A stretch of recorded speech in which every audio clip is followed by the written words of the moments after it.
Operation theatre के अंदर का साइंस भाग 2। राज पूरी रात सो नहीं पाया।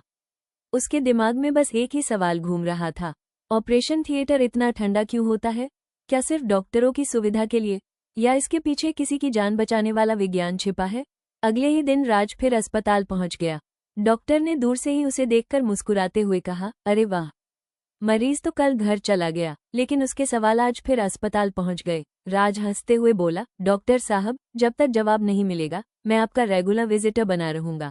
डॉक्टर भी मुस्कुरा दिए और बोले, लगता है आज फिर सवालों का ऑपरेशन करना पड़ेगा। राज ने तुरंत पूछा, डॉक्टर साहब, ऑपरेशन थिएटर इतना ठंडा क्यों रखा जाता है? अंदर तो ऐसा लग रहा था जैसे एसबड़ी बहुत तेज चल रहा हो। डॉक्टर बोले, पहले तुम ही बताओ, अगर मैं अभी ऑपरेशन थिएटर का एसबड़ी बंद कर दूं तो तुम्हें क्या लगता है क्या होगा? राज बिना सोचे बोला, अच्छा ही होगा, कम से कम किसी को ठंड तो नहीं लगेगी। डॉक्टर हंसते हुए बोले, यही गलती ज्यादातर लोग करते हैं। ऑपरेशन थिएटर की ठंड डॉक्टरों की सुविधा के लिए नहीं, बल्कि मरीज की सुरक्षा के लिए होती है। राज हैरानी से बोला, मरीज की सुरक्षा? वो कैसे? डॉक्टर ने समझाना शुरू किया, ऑपरेशन के दौरान तेज लाइटें, मशीनें और कई उपकरण लगातार गर्मी पैदा करते हैं। अगर कमरा ज्यादा गर्म हो जाए तो डॉक्टरों और पूरी टीम का कई घंटों तक पूरी एकाग्रता के साथ काम करना मुश्किल हो सकता है। दूसरी बात, ठंडा तापमान कई तरह के बैक्टीरिया की बढ़ने की गति को कम करने में मदद करता है।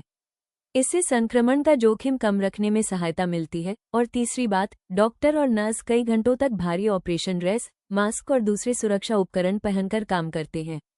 ऐसे में ठंडा वातावरण उन्हें आराम से और पूरी एकाग्रता के साथ काम करने में मदद करता है। राज मुस्कुराकर बोला, मतलब एसबड़ी डॉक्टरों की मौज के लिए नहीं, बल्कि मरीज की सुरक्षा के लिए चलता है। डॉक्टर ने कहा, बिल्कुल, ऑपरेशन थिएटर में कोई भी नियम बिना वजह नहीं होता। हर छोटी चीज के पीछे विज्ञान छिपा होता है। इतने में राज की नजर एक मशीन पर पड़ी। मशीन लगातार बीप बीप बीप की आवाज कर रही थी।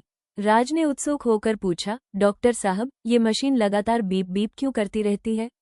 अगर ये आवाज अचानक बंद हो जाए तो क्या होगा? डॉक्टर मुस्कुराए और बोले, उस सवाल का जवाब अगली मुलाकात में दूंगा। यकीन मानो, उसका विज्ञान भी उतना ही दिलचस्प है। राज हंस पड़ा और बोला, लगता है अब मुझे फिर अस्पताल आना पड़ेगा। अगर आपको भी ऐसी रोचक और काम की वैज्ञानिक जानकारी चाहिए तो निशा लोधा साइंस विद कॉमेडी को जरूर सब्सक्राइब करें।